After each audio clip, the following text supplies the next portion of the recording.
Aloof roommate is physically linked to my water cup. I twist the cap and he groans. I take a sip and he licks his lips. But when I poured bubble tea into it and took a few hard pulls on the straw, he lunged at me and snatched the cup away. Don't suck. My cheap plastic water bottle hit the dorm floor and shattered. Great. My roommate, Sebastian, slid a drawer open and pulled out a cup. Here, take this. It was a glass tumbler. High quality stuff. It had these transparent purple lavender flowers swirling around the glass. The lid had a small, tight silicone hole tailored for a straw. It looked brand new. Pristine. I was honestly a little shook. Thanks, man. He avoided my eyes, turning his back to me to focus on his gaming rig. I carefully twisted the lid open. Immediately, a suppressed, low groan came from Sebastian's direction. I poured some warm water in and took a sip. Sebastian sucked in a sharp, jagged breath. His hand on the mechanical keyboard trembled, his fingers slipping off the keys. He licked his lips, looking like he was enduring some kind of torture or intense pleasure. His lips were thin, the Cupid's bow sharp like a knife. Looking at them made me want to bite them. Yeah, okay, I admit it. I'm into Sebastian. I swear to God, before I met him, I was the straightest guy in the state. After high school, my only plan was to get to college and bang a hot, bubbly cheerleader. But the moment I walked into this dorm and saw Sebastian,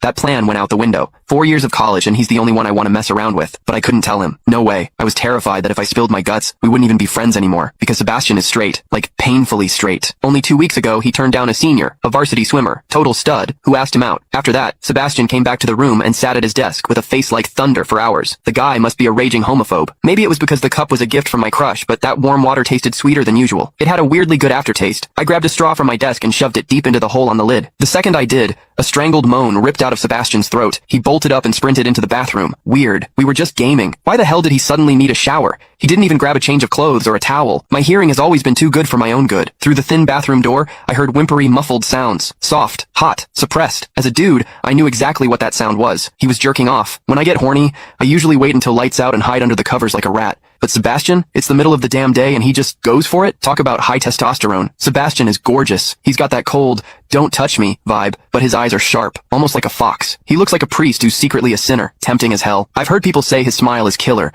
but I've never actually seen it. Sitting there, I couldn't help but picture what was happening behind that door. That aloof, icy face flushed with heat, his lean, muscular body. The veins popping on the back of his hand as he gripped himself. Does he keep that cold expression even when he's beating his meat? My thoughts were getting way too dirty. My face felt hot. After a long time, I heard a final, guttural grunt from the bathroom. The door clicked open, and Sebastian walked out. His face was bright red, a sheen of sweat glistening on his forehead. There was a visible tooth mark on his lower lip where he'd bitten down too hard. He walked straight to his wardrobe, grabbed fresh clothes, and went right back into the bathroom. Then the shower turned on. Okay, now he was actually cleaning up. The mental image of him panting in there made my throat dry. I grabbed the glass tumbler again, and chugged a few large gulps. The water in the bathroom stopped, then started again. It took him forever to come out. When he finally did, he looked at me with this weird, resentful glare. Strange. Was I imagining things? Sebastian sat back down to game, and I poured myself another refill. I wasn't really thirsty anymore, but I began chewing on the plastic straw out of habit. Click the link in my bio to get the full story for free.